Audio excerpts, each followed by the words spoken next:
Subscribe કરો ये है न्यूज़ इंडिया चैनल ने પછી YouTube એપ પર બેલ આઇકોનનું બટન દબાવો અને નિહાળો ये है न्यूज़ इंडिया चैनल।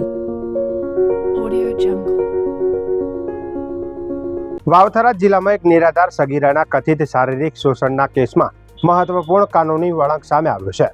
પરિવારનો આક્ષેપ છે કે અનેક રજૂઆત છતાં પોલીસ દ્વારા કાર્યવાહી ન થતા આખરે થરાદ સેશન કોર્ટનો દરવાજો ખખડાવવો પડ્યો હતો। કોર્ટે રજૂ થયેલા મુદ્દાઓને ધ્યાનમાં લઈને વાવ પોલીસને ગુનો નોંધવાનો આદેશ આપ્યો, જેના આધારે પાટણ જિલ્લાના સાતલપુરના તત્કાલીન મામલતદાર ડીડી પંડ્યા પીડિતાની કાકી સપના દરજી અને કાકા બાબુ દરજી વિરુદ્ધ પોક્સો એક્ટ સહિતની ગંભીર કલમો હેઠળ ગુનો નોંધાયો છે। હવે સમગ્ર કેસની તપાસ શરૂ થતા પીડિતાને ન્યાયની નવી આશા જાગી છે। વાવથરા જિલ્લાના વાવ તાલુકાના એક ગામની 17 વર્ષની સગીરા સાથે કથિત શારીરિક શોષણ અને અડપલાનો ગંભીર મામલો સામે આવ્યો છે। પોલીસ ફરિયાદ મુજબ પીડિતાના પિતાના અવસાન બાદ પરિવારજનો વચ્ચે થયેલી ચર્ચા દરમિયાન સમગ્ર ઘટનાનો ખુલાસો થયો હતો અને ત્યારબાદ સગીરાએ પોતાની સાથે બનેલી ઘટના પરિવારના સભ્યોને જણાવી હતી। આ કેસમાં સૌથી કરુણ પાસું એ છે કે પીડિતા આજે મા અને બાપ બંનેની છત્રછાયા વગરનું જીવન જીવી રહી છે। નિરાધાર બનેલી આ સગીરા પોતાના માટે ન્યાયની લડત લડી રહી હતી। પરિવારનો આક્ષેપ છે કે અનેક વખત રજૂઆતો કરવા છતાં કાર્યવાહી ન થતાં આખરે થરાદ સેશન કોર્ટની મદદ લેવાની ફરજ પડી હતી। ફરિયાદ મુજબ એક આરોપી સગીરાના ઘરે આવતો જતો હતો અને તેના પર ખરાબ નજર રાખતો હતો। એક પ્રસંગે આરોપીએ સગીરાને અયોગ્ય રીતે સ્પર્શ કરી અશ્લીલ હરકતો કરી હોવાનું ફરિયાદમાં જણાવાયું છે। તે ઉપરાંત અન્ય 2 આરોપીઓએ પણ ઘટનામાં સાથ આપ્યો હોવાનો અને સગીરાને ઘટનાની જાણ કોઈને કરશે તો જાનથી મારી નાખવાની ધમકી આપી હોવાનો આક્ષેપ કરવામાં આવ્યો છે। ફરિયાદમાં જણાવ્યા મુજબ સમગ્ર મામલે સૌપ્રથમ તારીખ 14 માર્ચ 2026ના રોજ વાવ પોલીસ સ્ટેશનમાં લેખિત અરજી આપવામાં આવી હતી। ત્યારબાદ જિલ્લા પોલીસ અધિક્ષક ડીવાયએસપી, ગુજરાત રાજ્ય મહિલા આયોગ તેમજ માનવ અધિકાર પંચ સહિત ઉચ્ચ અધિકારીઓ સમક્ષ પણ રજૂઆતો કરવામાં આવી હતી। તેમ છતાં કોઈ અસરકારક કાર્યવાહી ન થતાં ફરિયાદી પક્ષે નામદાર સેશન અદાલત થરાદનો દરવાજો ખખડાવ્યો હતો। સુનાવણી દરમિયાન ફરિયાદી પક્ષ તરફથી એડવોકેટ વિદ્વાન ધારાશાસ્ત્રી ચિંતનભાઈ આર ત્રિવેદી દ્વારા રજૂઆત અને દલીલો કરવામાં આવી હતી। દલીલો સાંભળ્યા બાદ નામદાર સેશન કોર્ટે ભારતીય નાગરિક સુરક્ષા સંહિતા ની કલમ 175(3) હેઠળ વાવ પોલીસને ફરિયાદ દાખલ કરી કાયદેસરની કાર્યવાહી કરવાનો આદેશ કર્યો હતો। કોર્ટના આદેશના અનુસંધાને વાવ પોલીસે દિનેશ દુદાજી પંડ્યા, સપનાબેન બાબુભાઈ દરજી અને બાબુભાઈ ગુવાભાઈ દરજીના વિરુદ્ધમાં ભારતીય ન્યાય સંહિતાની કલમ 351(2), 352 તેમજ પોક્સો એક્ટની સંબંધિત જોગવાઈઓ હેઠળ ગુનો નોંધી તપાસ શરૂ કરી છે। સપના કાકી અને ડીડી પંડ્યાને ખરાબ સંબંધ હતા અને અવારનવાર મારા ઘરે આવતા પછી ત્યાં જતા। એટલે એક દિવસ એવું થયું કે હું ઘરે હતી એકલી અને એકવાર આવ્યો હતો તો એમના ઘરે ગયા અને પછી સપના કાકીએ મને ફોટા પાડવા બોલાવી હતી। પછી એમ કહ્યું કે અમારા ફોટા પાડ, તો ત્યાર તો સંબંધી તરીકે મેં ફોટા પાડ્યા હતા। પછી મને ખબર પડી કે આની નજર મારા ઉપર ખરાબ છે। પછી એક દિવસ ત્યાં એટલે મને ફરતી ફોટા પાડવા બોલાવી, પણ મેં ત્યારે ફોટા પાડવા ના પાડી। પછી સપના કાકી બાબુ મળી મને ધમકી આપી કે આવું કોઈ કીધું તો તને જીવથી મારી નાખીશું। મારા કને દિનેશ પંડ્યાએ ચેનચાળા કર્યા સહિત જોડે। પછી મને એવી રીતે ધમકી આપી તો મારી નાખીશું એમ કીધું। પછી મારા પપ્પાને મેં આ વાત કોઈને કરી નહીં, કેમ કે મને ડર હતો કે મારા ભાઈને મારા પપ્પા મારી નાખશે। મારા મમ્મી તો એ 1.5 વર્ષથી એક્સપાયર થઈ ગઈ। હું મારા પપ્પા સાથે મારા ભાઈ સાથે રહેતી હતી। પછી મને એવો ડર લાગતો એટલે મેં કોઈના વાત નથી કરી। પછી મારા પપ્પાને આવી રીતે ખોટા કેસમાં ફસાયા, મારું નામ લખાયું કે અમે પૈસા માંગ્યા। અમારે તો કોઈને અમને કશું દિનેશ પંડ્યા અમે ઓળખતા નથી। મેં ખાલી જોયો તો તેમાં પણ મેં વાત નથી કરી, મને આવી રીતે ડરાવતા હતા। એટલે પછી મને એમ કીધું કે દિનેશ પંડ્યાને મને બોલાવી, પછી આવી રીતે મને ધમકી આપી હતી। પછી મારા પપ્પા એક્સપાયર થઈ ગયા। પછી મેં કીધું હતું મારા કાકાને કે મારી સાથે આવો બનાવ બન્યો। પપ્પા કઈ રીતે એક્સપાયર થયા? મારા પપ્પા આવી રીતે ખોટા કેસમાં ફસાયા, પછી 10-15 દિવસ જેલમાં રહ્યા। પછી એમને કંઈક બીમારી થઈ એવું કહ્યું ને સારવાર દરમિયાન દવાખાનામાં હતા. શું છે કોર્ટ જોડે તમારી અપેક્ષા? હવે મને સાચો ન્યાય અપાવે તો મારો ભાઈ નાનો છે, મારા જોડે રહે છે. હવે મને સાચો ન્યાય અપાવે એવી અપેક્ષા છે. આટલા દિવસથી મેં તપાસ ખાતા કરી, પોલીસે મારી ફરિયાદ નથી લીધી, પણ હવે કોર્ટમાં ફરિયાદ દાખલ કરી એટલે કોર્ટે મને સાચો ન્યાય આપવાની કોશિશ કરે છે. તો સાચો ન્યાય અપાવે તો સારું. 4/3/26 રોજ સગીરના પિતા ગુજરી જતો સગીરાએ તેના કાકાશ્રીને તેની સાથે છેડતી અને શારીરિક અડપલો અંગેની વાત કરતો વાવ પોલીસ સ્ટેશનમાં એના કાકાશ્રી દ્વારા લેખિત ફરિયાદ આપવામાં આવેલી. જે ફરિયાદ પોક્સો એક્ટ નીચેનો ગુનો હોવા છતાં અને ગંભીર ગુનો હોવા છતાં વાવ પોલીસ સ્ટેશન દ્વારા કોઈ સંતોષકારક કામગીરી ન કરી, કોગ્નિઝેબલ ઓફેન્સ હોવા છતાં એફઆઈઆરની ન નોંધી અને એફઆઈઆર ન નોંધતો ડીવાયએસપી શ્રી, ડીએસપી શ્રી તેમજ માનવ અધિકાર પંચ તમામ જગ્યાએ લેખિત રજૂઆતો કરવા છતાં, વિજિલન્સને પણ રજૂઆતો કરવા છતાં પણ કોઈ સરકારશ્રી તરફથી આ ફરિયાદ નોંધવા માટે કાર્યવાહી ન થતાં ફરિયાદી દ્વારા નામદાર સેશન્સ અદાલતમાં થરાદમાં પ્રાઇવેટ કમ્પ્લેન દાખલ કરી. જે ફરિયાદના કામે નામદાર કોર્ટે આદેશ ફરમાવ્યો BNNS 175(3) નીચે અને એફઆઈઆર નોંધી અને તટસ્થ કાર્યવાહી કરવા પોલીસને આદેશ ફરમાવ્યા છે. આ ફરિયાદના કામે દિનેશભાઈ દુદાજી પંડ્યા મામલતદારશ્રી, સોનલબેન બાબુજી દરજી અને બાબુભાઈ ગોવાભાઈ દરજી વિરુદ્ધ ફરિયાદ નોંધવામાં આવી છે અને હાલ પોલીસ તપાસ ચાલુ છે. વાવ પોલીસ સ્ટેશને આ ફરિયાદને સંપૂર્ણપણે નજરઅંદાજ જ કરી છે અને વારંવાર ફરિયાદી અને સગીર દીકરી દ્વારા ધક્કાઓ ખાવા છતાં કોઈ જ સંતોષકારક જવાબ નથી આપ્યો. ઇવન 2 થી 3 મહિના સુધી સગીર બાળાનો કે એના કાકાશ્રીનો કોઈ જવાબ પણ લેવામાં નથી આવ્યો. અંતે કંટાળી અને ફરિયાદીને એવું થયું કે અહીં ન્યાય નહીં મળે, માટે નામદાર સેશન્સ અદાલત થરાદમાં એમણે પ્રાઇવેટ કમ્પ્લેન દાખલ કરી. એક નિરાધાર સગીરા જેના માથે આજે માતા પિતાનો સહારો નથી, એવી દીકરીને પોતાની ફરિયાદ નોંધાવવા માટે પોલીસથી લઈને કોર્ટ સુધીની લડત લડવી પડે. હવે કોર્ટના હસ્તક્ષેપ બાદ ગુનો નોંધાયો છે અને સમગ્ર કેસની તપાસ શરૂ થઈ છે. આરોપો સાબિત થવાના બાકી છે અને હવે તપાસમાં શું તથ્યો સામે આવે છે તથા કાયદેસરની કાર્યવાહી કેટલી ઝડપથી આગળ વધે છે તેના પર સૌની નજર મંડાયેલી છે. આ કેસ ફરી એકવાર એ પ્રશ્ન ઊભો કરે છે કે જો પ્રારંભિક રજૂઆતો પર સમયસર કાર્યવાહી થઈ હોત તો શું પીડિતાને કોર્ટ સુધી જવાની ફરજ પડતી હોત? તે પણ એક ચર્ચાનો વિષય છે.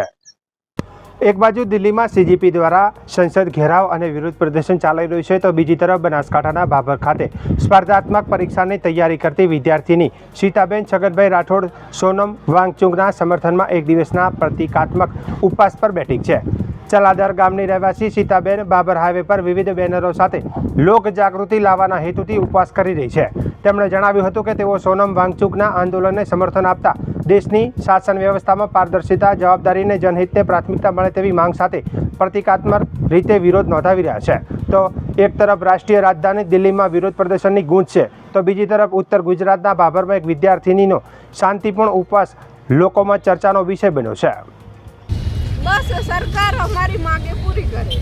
શું માંગ છે તમારી? જે બાળકોના જે આપણે એક્ઝામ આપીએ છીએ, પેપર લીક થાય, જે પૈસાવાળા છે એ પૈસા આપીને નોકરીએ લાગી જાય છે, તો અમે જેવું ગરીબ લોકોનું શું? અમે કેવી રીતે નોકરી મેળવીશું? અમારી તૈયારી જે કરેલી એ તો વ્યર્થ જશે. વારંવાર આવું થાય છે તો એ બાબતે તમારું શું કહેવું? ગુજરાતની અંદર સિસ્ટમમાં બદલાવ લાવે. જે આ ખરાબ સિસ્ટમ છે આમાં બદલાવ લાવે. તમારા એકના બેસવાથી સિસ્ટમમાં બદલાવ આવી જશે? એવું તો હું ના કહી શકું કે સિસ્ટમમાં બદલાવ લાવશે, પણ એક નાગરિક તરીકે મારી ફરજ બને કે હું પણ સ્વામી વિવેકાનંદે કીધું છે જાગે ત્યાંથી સવાર, હું હવે જાગી. તો કોઈને ઘરની બહાર નીકળવું પડશે અને ખોટા સામે અવાજ ઉઠાવવો પડશે. તમે લોકોને શું સંદેશો આપવા માંગો છો? હું તો એવું કે ખોટા સામે ખુલીને વિરોધ કરતા શીખે, ચાહે એનું પરિણામ જે પણ આવે. શું નામ? મર્ડર થઈ જાય, જે પણ થઈ જાય, પણ ખોટું છે એને ખોટું કહેવાનું હિંમત કરે. શું નામ? બીજા વિદ્યાર્થીઓને શું સંદેશ આપવા માંગો છો? તમે એકલા જ હાલ બેઠા છો તો બીજા વિદ્યાર્થીઓને એટલું કહેવા માંગીશ કે તમે પણ જોડાઓ અને તમારી સાથે જે થઈ રહ્યું છે એને ખુલીને વિરોધ કરો. કે શું આ નામ આપ? તમારા ભવિષ્ય માટે છે. કારણ કે અત્યારે આપણે એમ કે દિલ્હી તો જઈ શકાય એમ છે નહીં, કારણ કે પૈસા હોવા જોઈએ કે જવા માટે આપણે ઘરની બહાર ના નીકળ્યા હોય તો તમારે જે બી છે એમ કે કાંઈક પણ હિંમત દર્શાવો તમે અને ખુલીને વિરોધ કરો જે ખોટું તમારી સાથે થઈ રહ્યું છે એના માટે. શું નામ આપનું? ક્યાં નામ? મારું નામ રાઠોડ સીતાબેન છગનભાઈ છે. હું ગામ ચલાજરની છું, બાબર તાલુકો. વાવથરા જિલ્લાના થરાદ તાલુકાના વામી ગામમાં સરકારી ગૌચરની જમીન પર ગેરકાયદેસર દબાણ કરવામાં આવ્યું હોવાના આક્ષેપ સાથે મુખ્યમંત્રીથી લઈને જિલ્લા કલેક્ટર સુધી રજૂઆત કરવામાં આવી છે. અરજદારે ગૌચરની અંદાજે 50% જમીન પર ગેરકાયદેસર ખેતી અને પાકા મકાનોના નિર્માણના આક્ષેપ કરી તાત્કાલિક કાર્યવાહી કરવાની માંગ કરવામાં આવી છે. થરાદ તાલુકાના વામી ગામના રહેવાસી મનુભાઈ રૂપસીભાઈ જોશીએ રાજ્ય સરકાર અને જિલ્લા તંત્રને કરેલી અરજીમાં જણાવ્યું છે કે ગામની સરકારી ગૌચરની અંદાજે 50% જેટલી જમીન પર કેટલાક લોકો દ્વારા સરકારની મંજૂરી વિના ખેતી કરવામાં આવી રહી છે. અરજીમાં એવો પણ આક્ષેપ કરવામાં આવ્યો છે કે સરકારના રેકોર્ડમાં પણ આ જમીન પર પાક દર્શાવવામાં આવી રહ્યો છે. તે ઉપરાંત ગૌચરની જમીન પર ગેરકાયદેસર દબાણ કરી પાકા મકાનોનું નિર્માણ કરવામાં આવ્યું હોવાનું પણ રજૂઆતમાં જણાવાયું છે. અરજદારના જણાવ્યા મુજબ ગૌચરની જમીન પશુઓના ચરિયાણ માટે અનામત હોવા છતાં તેના પર કબજો કરવામાં આવ્યો છે. તેમજ આ મુદ્દે વિરોધ કરનાર લોકોને ધમકી આપવામાં આવતી હોવાનો પણ અરજીમાં આક્ષેપ કરવામાં આવ્યો છે. અરજદારે સંબંધિત દબાણકારોને નોટિસ આપી કાયદેસરની કાર્યવાહી કરવા, ગેરકાયદેસર દબાણ દૂર કરવા અને જરૂર પડે તો પોલીસ બંદોબસ્ત સાથે કાર્યવાહી કરવાની માંગ કરી છે. આ અરજીની નકલો મુખ્યમંત્રી, મહેસૂલ મંત્રી, મહેસૂલ વિભાગ, જિલ્લા કલેક્ટર, જિલ્લા વિકાસ અધિકારી, પ્રાંત અધિકારી, મામલતદાર તેમજ તાલુકા વિકાસ અધિકારી સહિતના અધિકારીઓને મોકલવામાં આવ્યું હોવાનું અરજીમાં જણાવાયું છે.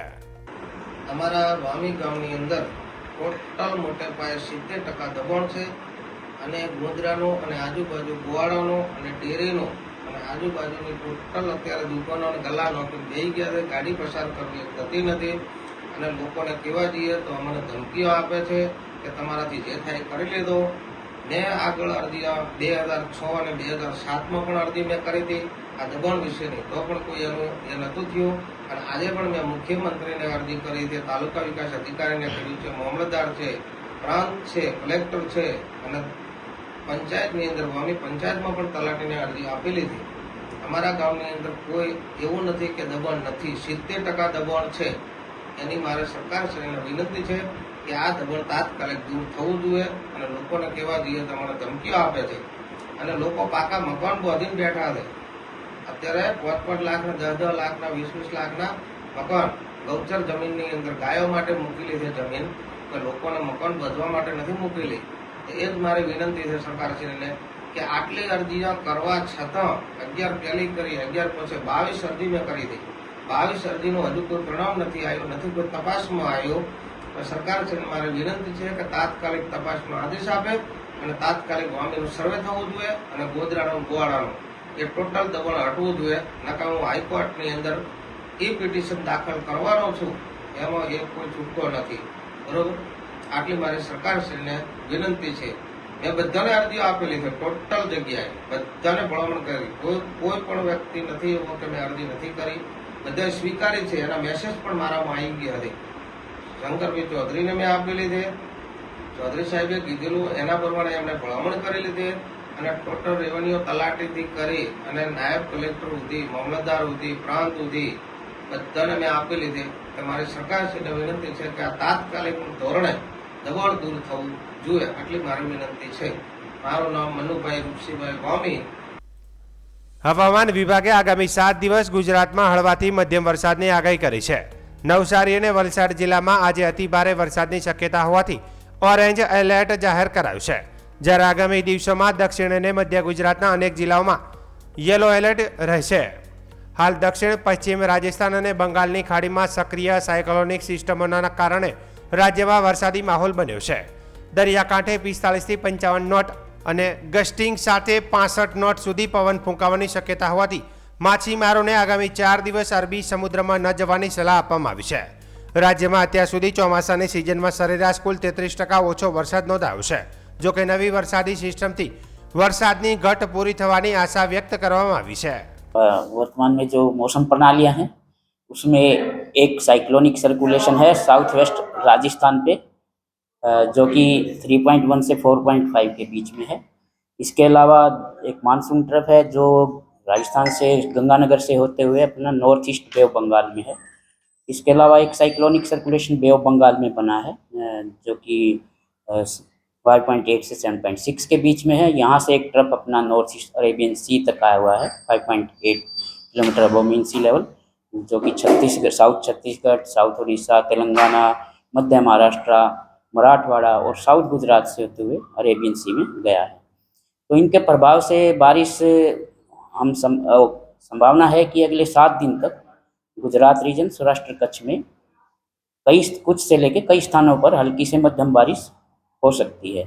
इसके अलावा जो हैवी रेन है, आज हमने वेरी हैवी का अलर्ट रखा है ऑरेंज नवसारी वलसाड़ डिस्ट्रिक्ट के लिए। तो इन मौसम प्रणालियों से आज वेरी हैवी एक्सपेक्ट कर रहे हैं और दिवस 2 यानी कि 21 तारीख को भी हैवी एक्सपेक्ट कर रहे हैं साउथ गुजरात में, 22 को भी हैवी एक्सपेक्ट कर रहे हैं येलो अलर्ट के साथ। इसके अलावा फिर डे 6 एंड 7 यानी कि हमारा 25 और 26 जुलाई को हम थोड़ा सा अपना जो सेंट्रल गुजरात है या नॉर्थन पार्ट है वहाँ एक्टिविटी बढ़ने की उम्मीद है। तो उसमें हमने हैवी रखा है, जिसमें कि दाहोद है, पंचमहल है, छोटा उदयपुर है और अरावली है। और डे 7 में यानी 26 तारीख को भी हम एक्सपेक्ट कर रहे हैं कि दाहोद है, पंचमहल, उसके बाद महिसागर, अरावली और साबरकांठा में भारी बारिश हो सकती है। इसके अलावा अगर हम देखते हैं कि टेम्परेचर्स अभी नॉर्मल्स के आसपास बने हुए हैं, टेम्परेचर ज़्यादा बढ़ोतरी है नहीं, अगले 7 दिनों तक लगभग नॉर्मल के आसपास रहेंगे। और साथ में जो कोस्टल विंड है वो थोड़ी स्ट्रॉन्ग है। आज नॉर्थ गुजरात कोस्ट के लिए हमने रखा है 20 से 25 गस्टिंग 30 नॉट और जिसकी डायरेक्शन साउथ वेस्टर्ली है। साउथ गुजरात के लिए हमने आज स्क्वाली वेदर की संभावना व्यक्त की है, जिसमें कि वही विंड्स रहेंगी 20 से 25 और गस्टिंग 30 नॉट। मछुआरों के लिए भी डे 1, डे 2, डे 3, डे 4 हमने चेतावनी जारी की है, जिसमें कि नॉर्थ अपना अरेबियन सी है और साथ में Gujarat coast, north Gujarat, south Gujarat, उससे सटा जो समुद्री क्षेत्र है उसमें स्क्वाली विंड रहने की उम्मीद है, जिसकी स्पीड 45 से 55, गस्टिंग 65 नॉट हो सकती है।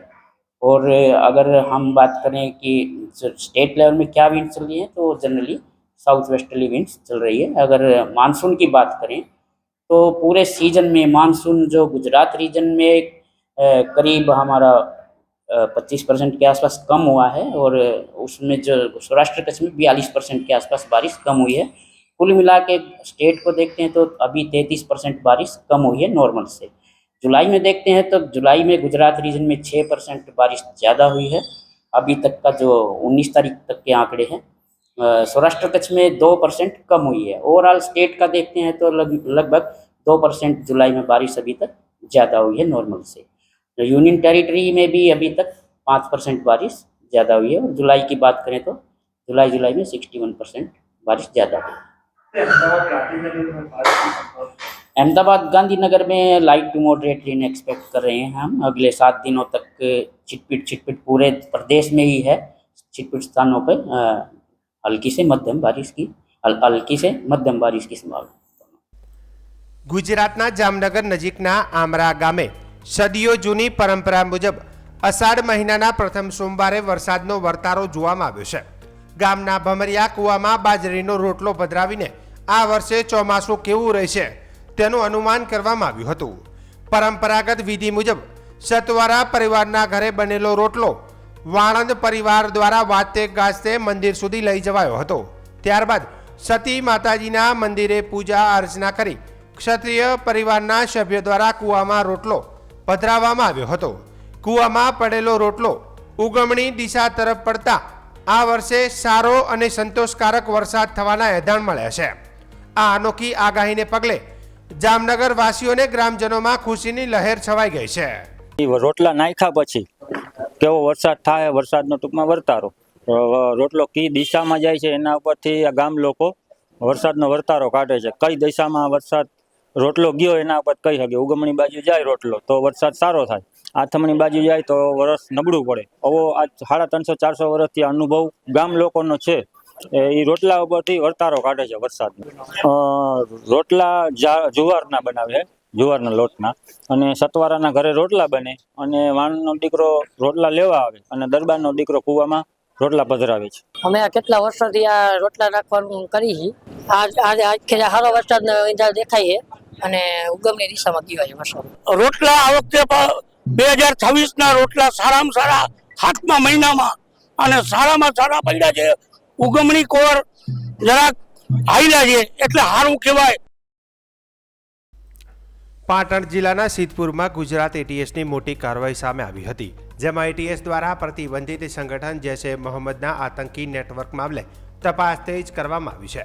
તાજેતરમાં ઝડપાયેલા 5 આતંકીઓને સિદ્ધપુર ખાતે લાવીને ગુનાનું રિકન્સ્ટ્રક્શન કરાવવામાં આવ્યું હતું. તપાસમાં સામે આવ્યું છે કે આરોપીઓ 8 વખત ટાઈમર આધારિત LED બ્લાસ્ટનું પરીક્ષણ કરી ચૂક્યા છે. ઓનલાઈન ખરીદેલી સામગ્રી અને તેમની પેનડ્રાઈવમાંથી મળેલા જેહાદી સાહિત્યના આધારે તેઓ મોટો હુમલો કરવાનું કાવતરું ઘડી રહ્યા હતા. ત્યારે હાલ 8 દિવસના રિમાન્ડ હેઠળ રહેલા આતંકીઓની મોડસ ઓપન્ડી અને આર્થિક મદદના સ્ત્રોત અંગે સઘન તપાસ ચાલી રહી છે. વાવથરા જિલ્લાના જિલ્લા મેજિસ્ટ્રેટ મયુર મહેતાએ ભારતીય નાગરિક સુરક્ષા સંહિતા 2023ની કલમ 163 હેઠળ જાહેરનામું બહાર પાડી જિલ્લામાં આવેલા 6 વ્યૂહાત્મક અને અતિ સંવેદનશીલ સ્થળોને નો ફ્લાય ઝોન જાહેર કર્યા છે. આ પ્રતિબંધ હેઠળ નડાબેટ 0 પોઈન્ટ, BSFના 2 કેમ્પ તેમજ થરાદ, વખા, દિયોદર અને આગથાણાના 220 kV સ્ટેશનો પર ડ્રોન ઉડાડવા પર પ્રતિબંધ રહેશે. આ આદેશ 12 સપ્ટેમ્બર 2026 સુધી અમલમાં રહેશે. જાહેરનામાનો ભંગ કરનાર સામે ભારતીય ન્યાય સંહિતા 2023ની કલમ 223 હેઠળ કાર્યવાહી કરવામાં આવશે તેમ જણાવાયું છે. બનાસકાંઠાના વડગામ તાલુકાના મગરવાડા સ્થિત શ્રી મણિભદ્રવીર મહારાજ દેવસ્થાન ખાતે ચાતુર્માસ પ્રવેશ કાર્યક્રમ ભક્તિભાવ સાથે યોજાયો હતો. કાર્યક્રમમાં ભાજપના પ્રદેશ પ્રમુખ જગદીશ વિશ્વકર્મા, રાજ્યના મંત્રી પ્રવીણભાઈ માળી, સ્થાનિક ધારાસભ્યો અને ભાજપના આગેવાનો ઉપસ્થિત રહ્યા હતા. આ દરમિયાન મંત્રી પ્રવીણભાઈ માળીએ ભક્તોની સુવિધા માટે નવી એસટી બસ સેવાની જાહેરાત કરી, જ્યારે પ્રદેશ પ્રમુખ જગદીશ વિશ્વકર્માએ મોબાઈલના વધતા ઉપયોગ અંગે મહત્વનો સંદેશ આપ્યો હતો. વડગામના મગરવાડા તીર્થધામ ખાતે ચતુર્થમાસ પ્રવેશ પ્રસંગે મોટી સંખ્યામાં ભક્તો ઉમટી પડ્યા હતા. શ્રી મણિભદ્રવીર મહારાજ દેવસ્થાન ખાતે યોજાયેલા ધાર્મિક કાર્યક્રમમાં ભાજપ પ્રદેશ પ્રમુખ જગદીશ વિશ્વકર્મા, રાજ્યના મંત્રી પ્રવીણભાઈ માળી તેમજ સ્થાનિક ધારાસભ્યો અને ભાજપના આગેવાનો હાજર રહ્યા હતા. કાર્યક્રમ દરમિયાન રાજ્યના મંત્રી પ્રવીણ માળીએ ભક્તોની સુવિધા માટે મહત્વપૂર્ણ જાહેરાત કરી હતી. તેમણે જણાવ્યું કે મગરવાડા, આગલોડ અને મહાકાળ આ ત્રણેય વીરદાદાના દર્શન એક જ મુસાફરીમાં થઈ શકે તે માટે એસટી બસ સેવા શરૂ કરવામાં આવશે. આ સેવાથી યાત્રાળુઓને મોટી રાહત મળશે. આજે ચાતુર્માસમાં માન્ય મહારાજ સાહેબનો પ્રવેશ હતો અને વિજય મહારાજ સાહેબ અને મહારાજ સાહેબની આજ વિશેષ લાગણી હતી કે જે ભક્તોની જે માંગ છે કે અહીંયા એક પ્રથા રહી છે 24 કલાકમાં મણિભદ્ર વીર દાદાના દર્શન કરવાના. એક મગરવાડા, એક આપણે આગળૂર અને એક ઉજ્જૈન, આ ત્રણેય એક સાથે દર્શન કરવાની જે એમની માગણી છે એ માગણીને મેં સ્વીકારી છે અને ટૂંક સમયમાં એમને બસ મૂકી આપી. માન્ય મુખ્યમંત્રીશ્રીના નેતૃત્વમાં અને માન્ય હર્ષભાઈના નેતૃત્વની અંદર આપણી જે સ્પિરિચ્યુઅલ ટુરિઝમ સર્કિટ છે એને ડેવલપ કરવાનો હંમેશા અમારો અભિગમ રહ્યો છે અને આ પણ અમે ટૂંક સમયની અંદર ચાલુ કરીશું. પ્રદેશ પ્રમુખ જગદીશ વિશ્વકર્માએ પોતાના સંબોધનમાં ચાતુર્થ માસના આધ્યાત્મિક મહત્વ પર પ્રકાશ પાડ્યો. તેમણે કહ્યું કે ચાતુર્થ માસ માત્ર ઉત્સવ નથી, પરંતુ પૂજા, આરાધના અને આત્મચિંતનનો સમય છે. તેમણે પરિવાર અને સમાજમાં વધતા મોબાઈલના ઉપયોગ અંગે પણ ચિંતા વ્યક્ત કરી. જગદીશ વિશ્વકર્માએ કહ્યું કે જો પરિવાર સાથે બેઠા હોઈએ ત્યારે મોબાઈલનો ઉપયોગ નહીં કરવાનો સંકલ્પ કરીએ તો જીવનમાં સકારાત્મક પરિવર્તન આવી શકે. તેમણે સાધુ સંતોના કાર્યને દૂધમાં પાણી ભળી જાય તેવી ઉપમા આપતા કહ્યું કે મોબાઈલ લીંબુના ટીપા જેવો છે, જેના કારણે આજના સંસારમાં અનેક ઉપાધિઓ ઊભી થઈ રહી છે. અહીંયા જેટલા પણ લોકો બેઠા છે એવું ચોક્કસ કહીશ મારા સાહેબ કે બધાના જીવનની અંદર અત્યારે પતિ પત્ની હોય, મા બાપ હોય, દીકરો કે દીકરી હોય કે બે ભાઈ બહેન હોય, બધાના વચ્ચે આ લીંબુ જેવું ટીપું એટલે મોબાઈલ આવીને પડ્યો છે અને એના કારણે તમામના સંસાર જીવનની અંદર ખૂબ મોટી વ્યાધિ આદિ ઉપાધિ થઈ છે.